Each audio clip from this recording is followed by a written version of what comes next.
Everybody outside Miller's co-op started laughing the second 72-year-old Nora Whitaker turned her old green tractor toward the drowned low field. Cold rain was cutting sideways across Redwing County. The ditch along Crow Creek had already spilled over the road edge. Black water stood in the wheel ruts, deep enough to swallow a boot. And behind Nora's tractor rattled a 40-year-old grain drill loaded with cereal rye. Roy Pritchard stepped under the co-op awning, grinning like he had just been handed free entertainment. "Would you look at that?" he called. "Widow Whitaker's seeding a pond now." A few men laughed so hard they walked out into the mud to watch her. Nora never turned her head. She kept one hand steady on the wheel and stared at the dark water crawling across the bottom ground, the way a person stares at a locked door when she already knows what is behind it. By April, that mud would prove her right. But on that November morning, all Redwing County saw was an old woman planting rye where everyone else saw ruin. 3 years earlier, people had not laughed when Nora Whitaker drove past. They lowered a hand from the steering wheel. Some even slowed down near the mailbox. Because Whitaker Farm had been one of those places older farmers respected without saying much. Good fences, deep ditches, straight rows. Not fancy, not overbuilt, just cared for. Most people gave the credit to Nora's husband, Amos. Amos Whitaker could read a field the way a mechanic reads a motor. He heard trouble in the sound of a culvert after rain. He could smell when a seabed had been worked too wet. He watched earthworms, frost, creek color, weed pressure, and the way water bent grass along the ditch. But anyone who paid attention knew Amos never made a hard farm decision without looking across the kitchen table at Nora first. She had the quieter kind of intelligence, the kind people only notice after they ignore it and pay for the mistake. When Amos died, the noticing stopped. It happened in the North Machine shed on an August afternoon. A pulley guard was open, a wrench lay beside the tractor tire. Nora found Amos on the concrete with one hand still on the socket bar, as if he had only paused to rest. By the time the ambulance left, half the county already knew. For a few weeks people were gentle. They brought roast pans and peach pies. They said, "Call if you need anything," and mostly hoped she would not. Then the gentleness changed shape. The Whitaker low ground ran along Crow Creek, 68 acres of flat, black, river-bottom soil just outside Larkin Mill. Interstate warehouses had been creeping west for years. A grain storage company wanted frontage. A trucking outfit wanted gravel access. A developer named Grant Voss wanted all of it. Taxes rose. Fertilizer bills rose. Insurance rose. Corn prices stayed mean. People began saying the same thing in different voices. Nora should simplify. Nora should be practical. Nora should sell before the farm swallowed her. That word, simplify, sounded polite enough in a bank office. On a widow's porch, it meant surrender. Grant Voss came first. He pulled into Nora's yard in a pearl-white pickup that had never hauled anything heavier than a briefcase. Nora was repairing a sagging gate when he stepped around the mud, holding the leather folder against his coat. "I don't want to waste your time, Mrs. Whitaker," he said. "That creek ground could make you comfortable for the rest of your life." Nora kept tightening the hinge bolt. Grant smiled. 68 acres of low-risk storage expansion, if it's graded right. Nobody's making real money fighting bottomland anymore. Nora stood slowly. "Have you ever farmed bottomland, Mr. Voss?" "My family owned ground south of Hannibal." "That wasn't my question." He gave a little laugh, the kind men use when they have already decided an old woman is being difficult. "I'm talking about numbers."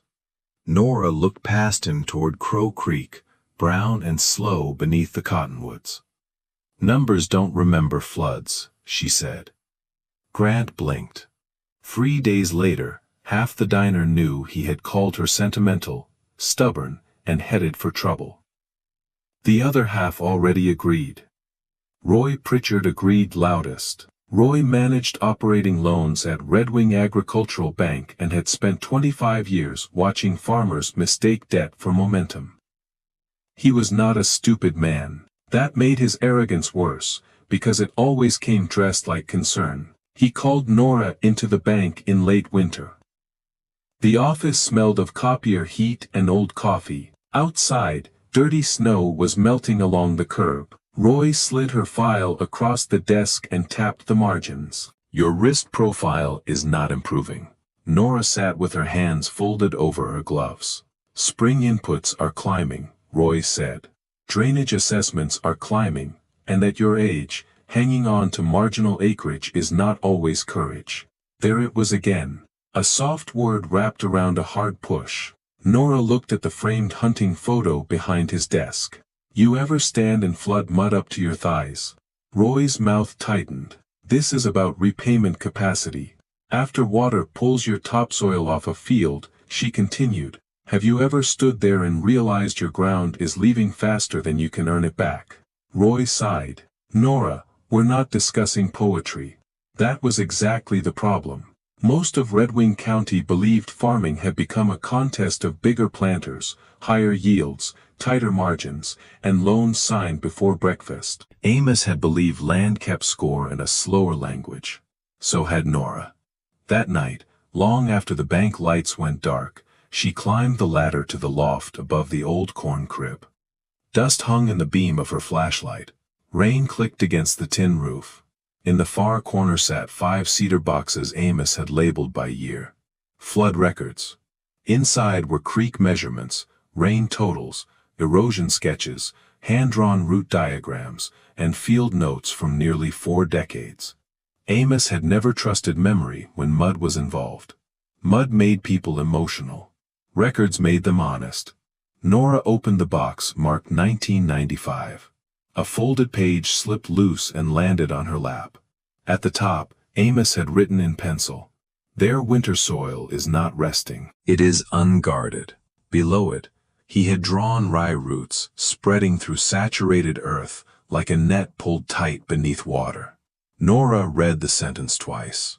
Outside, thunder rolled low over the Missouri flats, and Crow Creek kept moving in the dark. The public humiliation came 3 weeks later at Miller's Co-op. A farm co-op in planting season is not really a store. It is a courthouse with seed pallets. Every purchase becomes testimony. Every mistake becomes town property. And every man drinking coffee near the counter believes he can diagnose another farmer's life from the brand of gloves in her pocket. Nora walked in just after 7 on a gray morning. Wind pushed dust across the gravel lot. Men were arguing about nitrogen, diesel, and whether the river would behave by spring. Then Nora asked for cereal rye. The room loosened into silence. Eddie Miller, who ran the co-op, looked over his glasses. Cover crop rye. Untreated, Nora said. Enough for 68 acres. A laugh cracked from the coffee corner. One farmer slapped his knee. She's planting deer feed on cash ground. Another said, next she'll put catfish in the corn planter. The younger men laughed harder because cruelty feels safer in a group. Eddie scratched his jaw. You sure about the acreage? I drove 19 miles to buy seed, Eddie. Not to guess. That quieted him for half a second. Then Roy Pritchard came through the door, wiping rain from his sleeves. Someone told him what Nora had ordered. Roy looked at the paperwork, then at Nora, then at the crowd. He liked rooms where he had witnesses. You're putting operating money into a crop you don't intend to harvest. That's right. On creek bottom. That's right.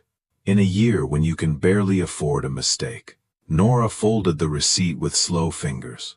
My husband studied that creek for 37 years. A man near the coffee pot muttered, "Here comes Amos and his notebooks." Roy smiled with the patience of a man performing kindness. Amos was a good farmer, but we still have to live in the present. Nora looked directly at him. The present is exactly what I'm worried about. The words did not land like a speech. They landed like a stone in a bucket. Everyone had seen the signs. Storms dropping harder, frost coming late, ditches running muddy after rains that used to soak in, gullies appearing where there had been only shallow cuts 10 years earlier. But seeing a warning and admitting one are not the same thing. Eddie finally asked the question everyone wanted answered. "You think rye is going to stop a flood?" "No," Nora said. "I think roots give soil something to hold on to when water starts lying." The laughter came back louder. A young farmer pulled out his phone and started filming through the co-op window as the seed bags were loaded. "Say something, Mrs. Whitaker," he called. "Tell everybody how swamp grass saves farms." Nora tied down the last strap herself. She did not argue, she did not defend the purchase, she did not even look embarrassed. That bothered people later. She acted like someone who already knew the end of the story. Her son, Caleb, saw the video before Nora made it home. He drove in from Columbia wearing office boots and worry he had not learned how to hide. When he pulled into the co-op lot, the seed was already stacked in her trailer. "Mom." She tightened a knot. "What are you doing here?" "I saw the clip." "Then you know what I'm doing." Caleb lowered his voice because men were pretending not to listen. "You're making this impossible to defend." Nora looked at him then. That hurt more than laughter. He was not mocking her. He was ashamed for her, and sometimes shame from your own child cuts deeper than strangers can reach. "The farm is tight," Caleb said. "You know that. Dad isn't here to fix this if it goes wrong."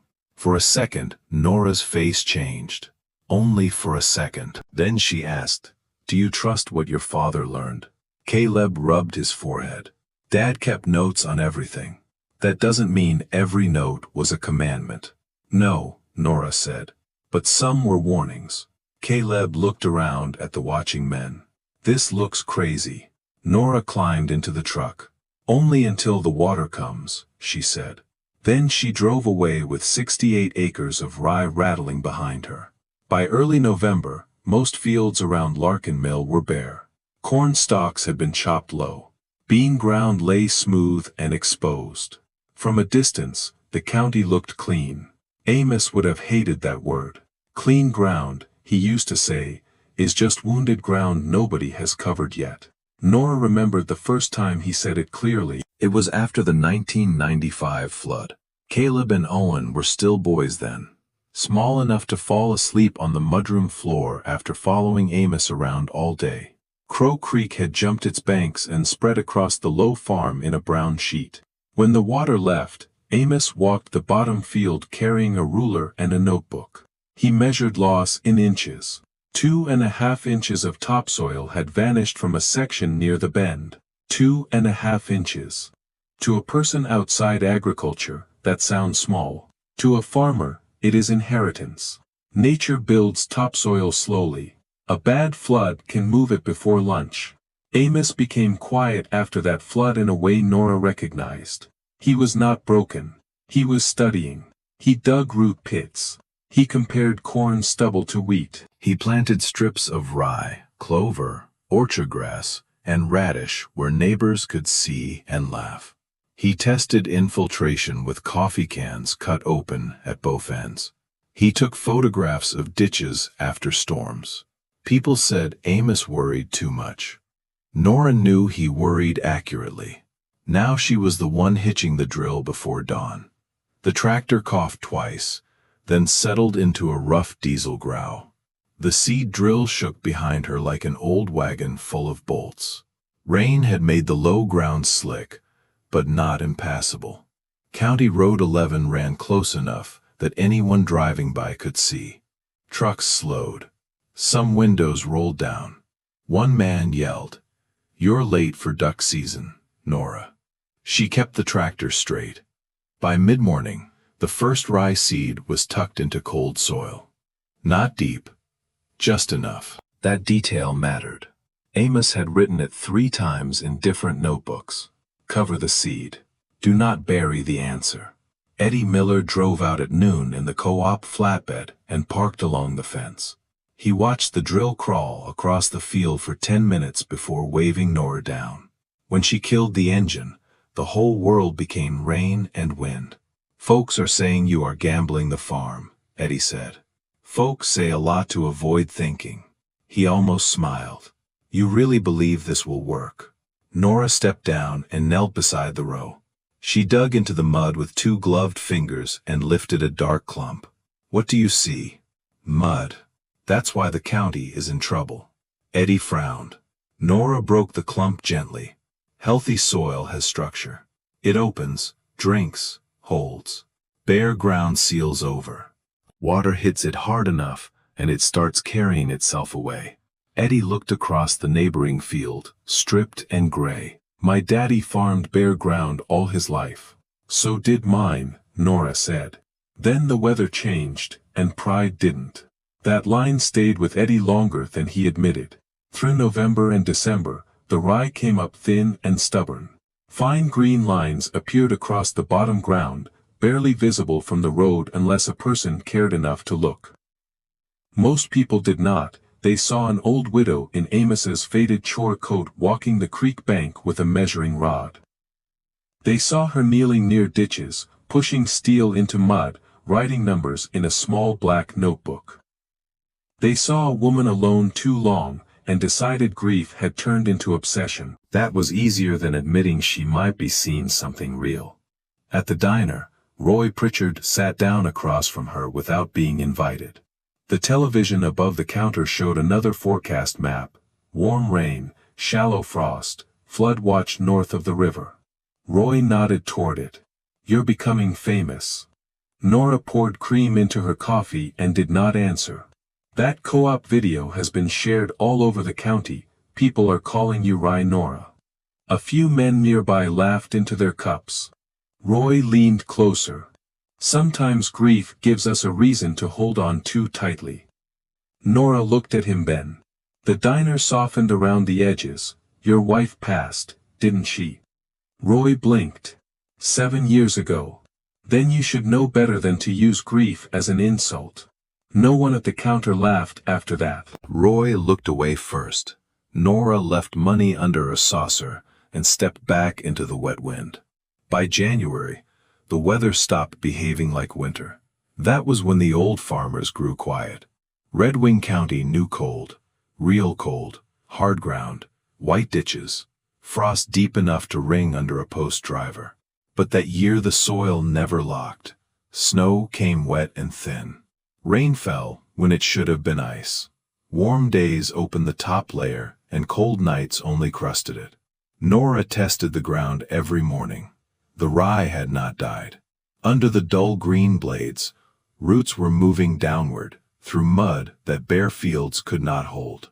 They were small, almost invisible, and doing work no one applauded. One morning Caleb found her beside Crow Creek before sunrise. She had a steel rod in one hand and Amos's notebook tucked inside her coat. Mom, it's not even light.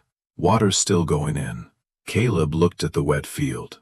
You really think this spring will be bad? Nora pulled the rod free and wiped it with a rag. I think the land has been warning us for years. Land doesn't warn people. She looked at him gently. It warns everything. People are just the last to admit they heard it. He wanted to argue. Instead, he stared at the rye. Tiny blades. Old mud. His father's handwriting. For the first time, Caleb wondered if the thing he had called stubbornness might have been discipline. Grant Voss returned in February with a stronger offer. Nora was repairing erosion fence near the creek when his white pickup stopped by the barn. He carried a new folder, thicker than the first. This is serious money, he said. Then don't waste it on paper. He paused. You haven't looked. I don't need to. Grant's jaw tightened. You're fighting arithmetic. Nora straightened slowly. No, I'm fighting forgetting. He opened the folder anyway. The storage market is moving west. This ground is wet, yes, but fill and drainage can solve that. You could be done worrying by summer. Nora looked toward the rye, brighter now against the dead season. Have you ever seen flood mud cover a fence line? I've seen flood damage. No. I mean black soil floating past you like smoke from a fire. I mean a field losing what your grandfather thought he owned. Grant closed the folder partway. You really believe grass is the difference? No, she said. Roots are. It sounded too simple. That was why men like Grant missed it. The dangerous truths often sound simple before the bill arrives. By late February, the rain began. Not one dramatic storm, worse than that, a week of slow, cold water dropping onto ground that was already full. Ditches swelled, culverts gurgled. Low roads shined brown at the edges. At the co-op, the jokes thinned. Farmers stood under the awning watching runoff move through the parking lot ditch. Eddie Miller kept refreshing radar on an old computer behind the counter. Ground's full, he said to no one in particular. Roy Pritchard, who had come in for coffee, frowned at the map. Forecast says another 2 inches by morning. A man near the window said, "That'll help moisture." Eddie did not laugh. Moisture only helps if the ground can take it. Across town, Nora sat in the old corn crib under a single bulb, surrounded by Amos's flood boxes. Rain hammered the roof. She opened the final notebook, the one Amos had worked in the year before he died. Near the back, a sentence had been underlined twice. The flood that ruins you is not the water you see. It is the soil you did not protect. Nora placed her palm over the page. Outside, Crow Creek rose in the dark. The flood began at 2:40 in the morning. No lightning, no siren, no great crack of thunder. Just a warm wind against the farmhouse window, and a sound Nora recognized before her mind found the word. Mud. Not water rushing, mud sliding. She stood on the porch in Amos's old coat and listened. Crow Creek was talking in a low, brown roar. By sunrise, Redwing County had become a moving field. Rain came sideways. Shallow frost let go all at once. Weeks of saturation turned every low ditch into a channel. Water raced through bare fields, hit sealed soil, and began cutting.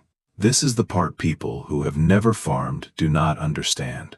Floodwater does not simply sit on land. It searches for weakness. Across the county, it found plenty.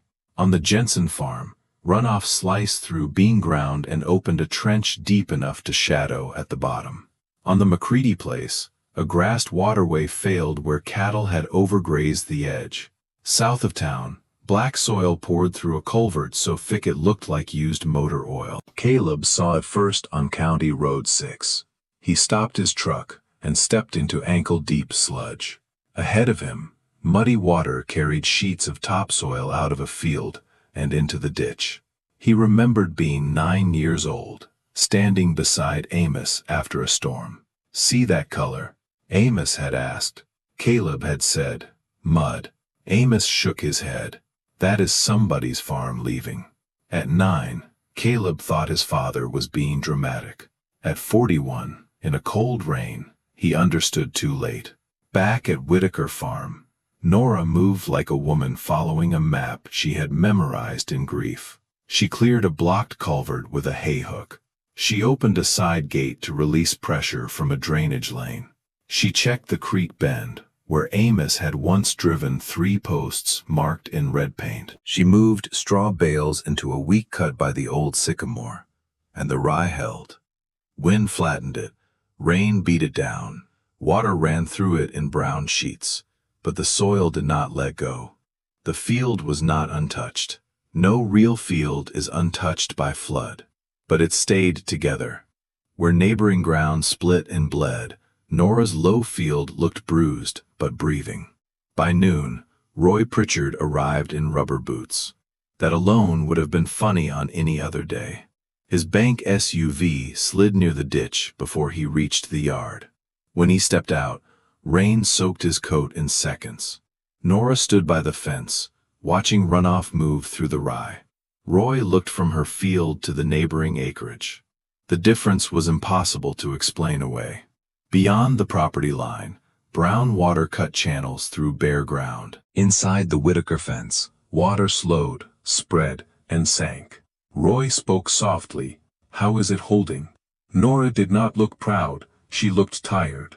Roots. He shook his head. It can't be that simple. It isn't simple, she said. It is just smaller than the things you were measuring. That sentence hit him hard because Roy had spent his career measuring acreage values, input costs, repayment ratios, and development pressure. He had measured everything except what kept the ground from leaving. By afternoon, 2 county roads were closed.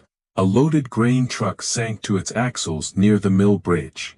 The sheriff's office warned people away from creek crossings. At Miller's Co-op, farmers crowded around the front windows while water ran in sheets across the lot. Someone asked, "How bad is Whitaker's?" Eddie answered without turning around. "I drove past. Her rye is holding." The room fell quiet. No one mocked the word rye after that. That evening, Caleb and Owen stood with their mother in the low field for the first time since the planting. Rain darkened their hats. The rye bent around their boots. Across the fence, a neighbor's field was carved into raw black wounds. Owen, who had always been quicker to joke than apologize, stared toward the washouts. "I didn't know soil could move like that." Nora nodded. "Your father did." Caleb looked at her sharply. He knew this exact thing was coming. He knew enough, Nora said. He saw winters getting softer and storms getting heavier.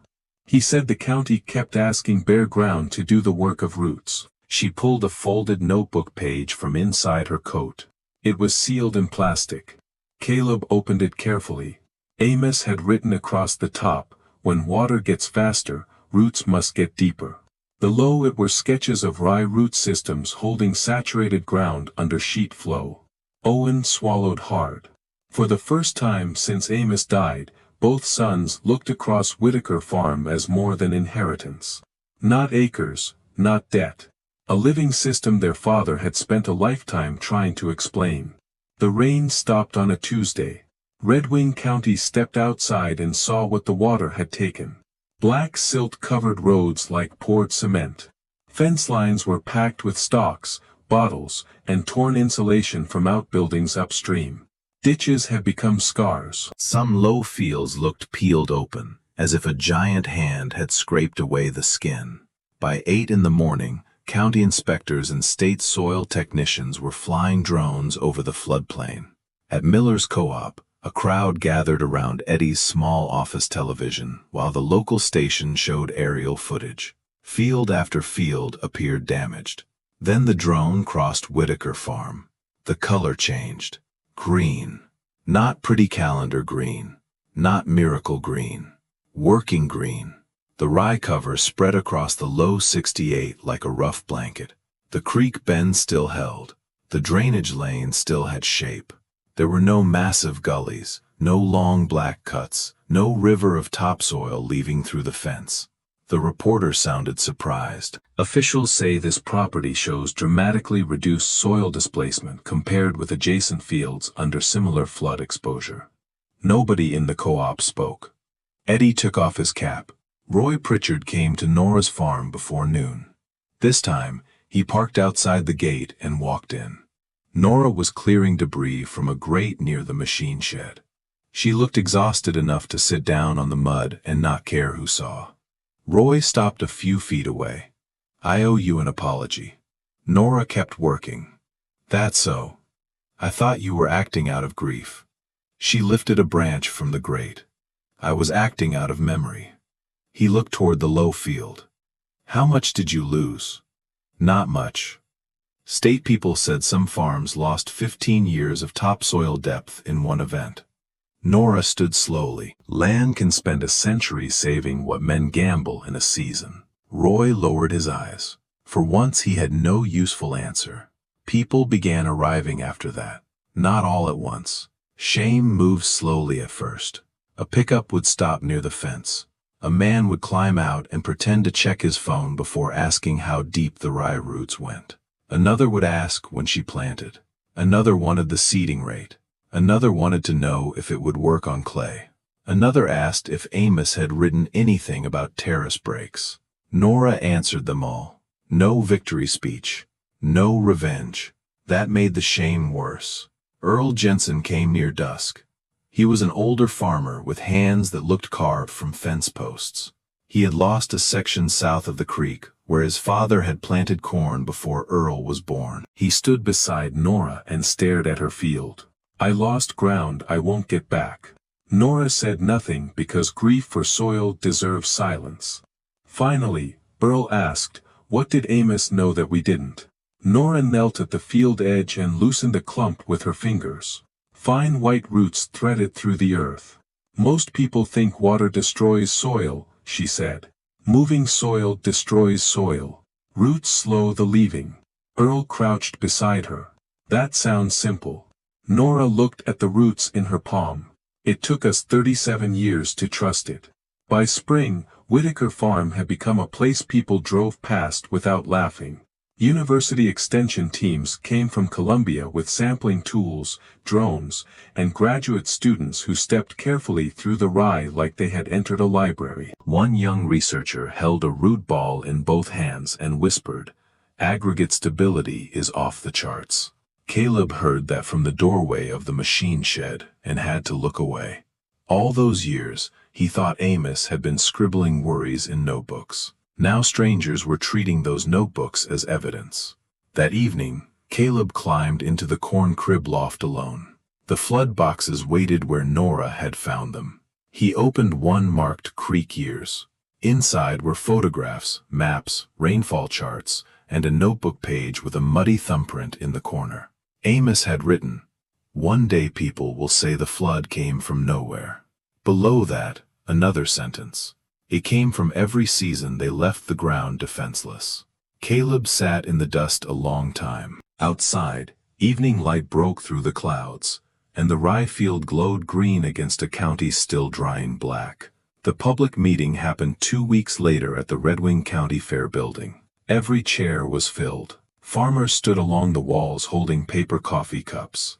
County officials talked about washed-out roads, damaged culverts, emergency repair funds, and insurance claims. Then the soil specialist from the state extension office put aerial photos on the projector screen. The first image showed erosion scars across Redwing County. The second showed Whitaker Farm. A low murmur moved through the room. Green cover, stable channels, held banks, slower runoff. The specialist adjusted his glasses. Preliminary analysis shows cover cropping substantially reduced soil displacement and runoff velocity on this site. A farmer in the back said, "You're telling us rye beat our drainage systems?" The specialist paused. "In this case, living roots performed better than bare infrastructure." Nobody liked the sentence. Everyone needed it. Then the county commissioner looked toward the back row. "Mrs. Whitaker, would you say a few words?" Nora did not want to. That was clear, but she stood anyway, wearing Amos's old chore coat, with mud still dried along the cuffs. At the front of the room, she looked smaller beneath the fluorescent lights than she had in the field. "My husband spent 37 years watching Crow Creek," she said. The room stayed quiet. "He believed land either receives care or collects debt." Several men lowered their eyes.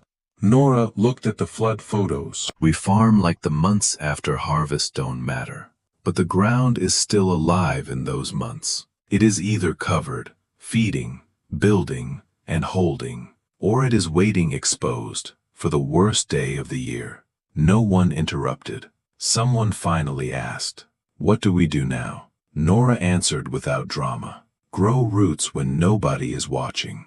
That sentence traveled farther than anything else said that night. Not because it was fancy, because everyone in the room had finally seen what happened when they didn't.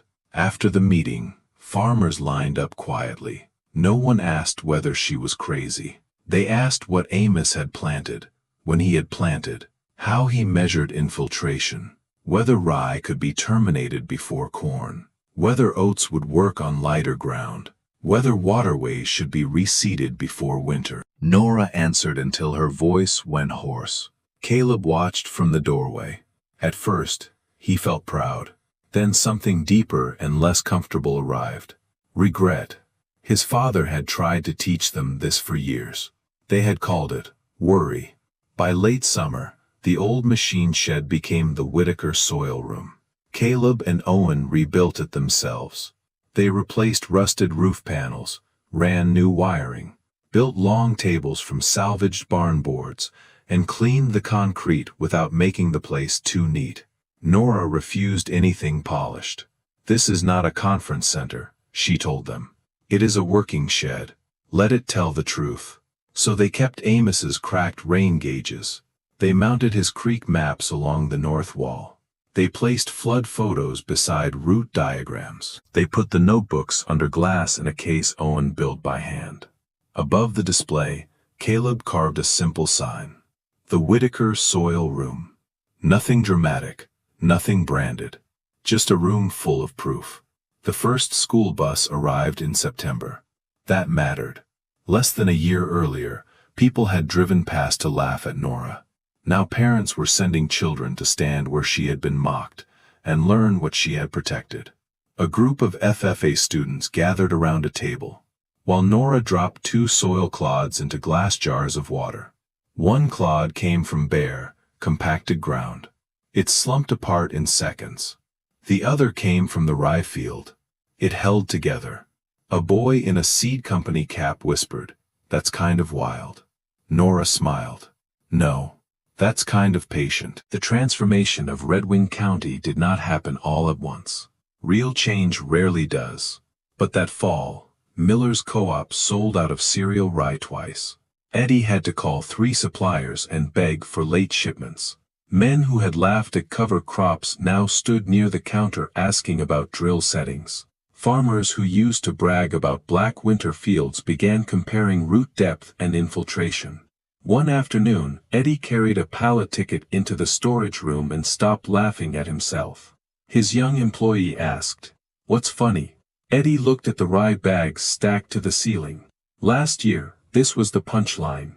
The employee shrugged. "Guess Mrs. Whitaker proved them wrong." Eddie shook his head. "No, the mud proved her right. She was just patient enough to wait." Grant Voss's development project died quietly. Surveyors found repeated water instability across the proposed storage site. Insurance costs tripled. Investors disappeared. The land he had called underused was reclassified as high-risk floodplain mitigation ground. He came to see Nora one last time. His white pickup was dirty for once. Nora was oiling the chain on the seed drill when he walked up with both hands visible, as if approaching a skittish animal. "I misread this place," he said. Nora wiped oil from her fingers. "You read the price, not the land." He nodded because he had no defense. "My investors lost nearly $1.4 million before we pulled out."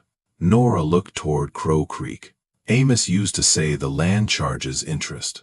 Grant let out a breath that was almost a laugh. "I thought value was what you could build on top." Nora looked back at him. "Sometimes value is what stays underneath." He left without asking to buy anything. Roy Pritchard changed too, though nobody expected him to. A month after the fair meeting, he arrived carrying 2 cardboard boxes of old floodplain loan records. Nora met him in the soil room. "What is all that?" "History," Roy said. "Badly organized." He set the boxes on the table. "I financed a lot of decisions that made sense on paper and failed in weather." Nora said nothing. He looked toward Amos's notebooks under glass. "I mistook speed for responsibility." That sentence cost him pride. She could hear it.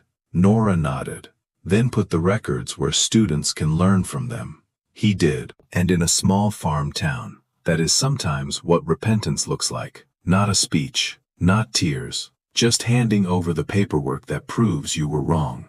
Years passed, and the lesson stayed. By 2034, Redwing County looked different after harvest.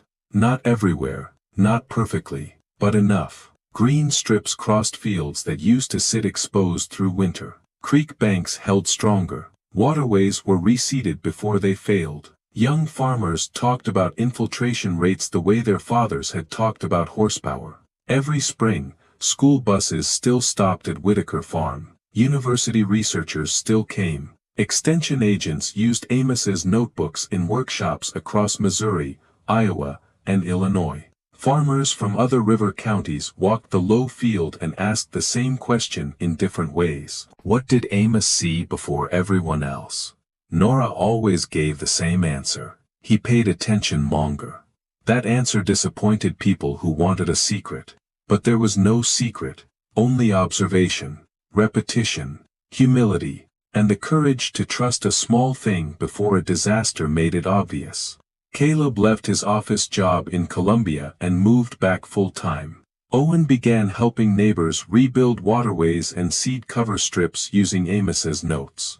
Neither son talked much about guilt, but Nora could see it in the way they handled the notebooks, careful as old photographs. One evening, Caleb found an entry dated March 12, 2011. Amos had written, "Ownership ends at the grave. Stewardship keeps working after you are gone." Caleb read it twice, then carried the notebook outside. Nora was standing by the rye field, watching sunset lay gold across the low ground. "You knew he was building something bigger than the farm," Caleb said. Nora did not turn. "I knew he was trying." Wind moved through the rye with a soft brushing sound. "I wish I had listened sooner," Caleb said. Nora reached for his hand. "You are listening now." That was mercy, not forgiveness exactly, because she had never held the debt the way he imagined. But mercy, which is often quieter and harder to accept. 10 years after the flood, people still slowed near Whitaker Farm after heavy rain. Not to laugh. To look for reassurance. The original low field remained in rye each winter, not because the county worshipped a crop, but because it remembered a warning. A wooden sign stood beside the road near Crow Creek. Caleb carved it from an old barn beam. The words came from Amos's notebook, but Nora chose the line. "Roots hold what pride leaves exposed." Travelers stopped to photograph it. Farm kids knew it by heart.